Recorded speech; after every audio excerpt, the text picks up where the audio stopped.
தாழ்மைக்கும் தாழ்வு மனப்பான்மைக்கும் வித்தியாசம். தாழ்மை இருக்கணும், தாழ்வு மனப்பான்மை வரக்கூடாது.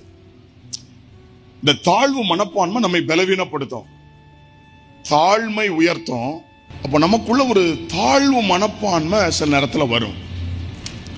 எதை நினைக்கும் போது தாழ்வு மனப்பான்மை வரும் தெரியுமா? நம்முடைய தோல்விகள், நம்முடைய பலவீனங்கள், கடந்த காலத்தில் ஏற்பட்ட நஷ்டங்கள், இழப்புகள், இதையெல்லாம் யோசிக்கும் போது நம்முடைய பின்னணியங்கள், 4 பேர் நம்மை குறித்து சொன்ன மோசமான வார்த்தைகள், நீலாம் எங்க உருப்பட போற, நீலாம் எங்க முன்னேற போற, உனக்கெல்லாம் ஒரு எதிர்காலத்துக்கு வாய்ப்பே இல்லை, உன் பிள்ளைலாம் படிச்சு எங்க வரப்போகுது, அப்படிதானே?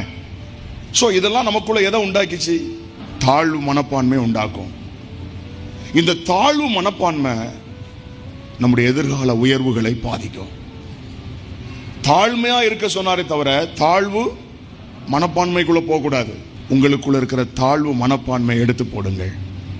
என்னை பலப்படுத்துகிற கிறிஸ்துவினாலே எல்லாவற்றையும் செய்யலாம்.